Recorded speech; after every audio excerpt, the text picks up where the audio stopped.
Bill France kørte selv stockcarløb og fik i løbet af det første års tid organiseret motorløb på en strækning på omkring 7 kilometer, hvor halvdelen kørtes på stranden og halvdelen på landevej.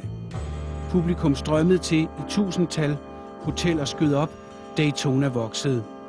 Den 8. marts 1936 vandt Milt Marion det første store Daytona 250, arrangeret af Bill France.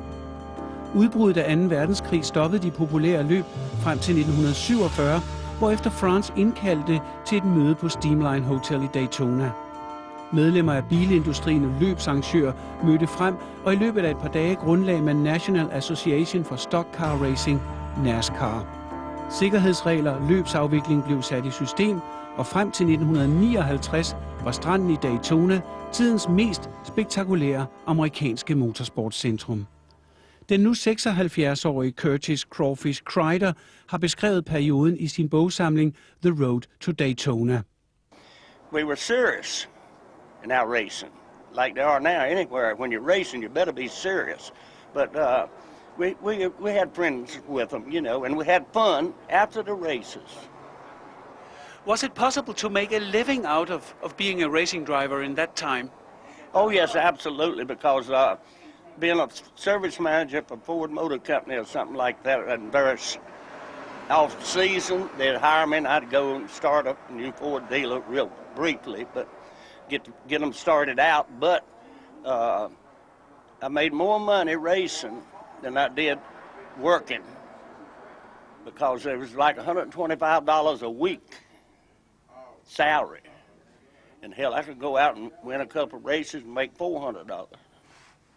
So it was important to win races to be able to live. You had to win some races sometimes. Well, it paid pretty far back, but no, you don't win them all. Nobody does. But we were lucky.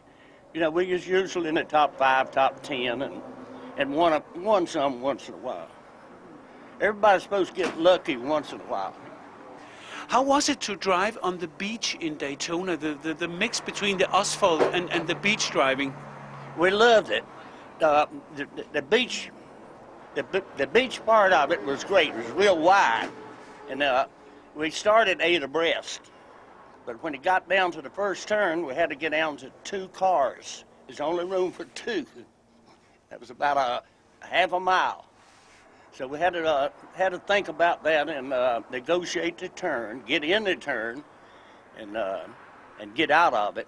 But going down the A1A, the asphalt part, it was very narrow, but the cars were smaller then, and we'd rub a little bit, not intentionally, but you know. So anyhow, we'd rub each other a little bit going down through there, and then try to fake the other guy out and let him back off first. Then you could get in the turn and go. It was trouble if both of them didn't back off. You know. I could imagine when you were driving on the beach, you had to take a look on the weather because the sand could be different from day to day.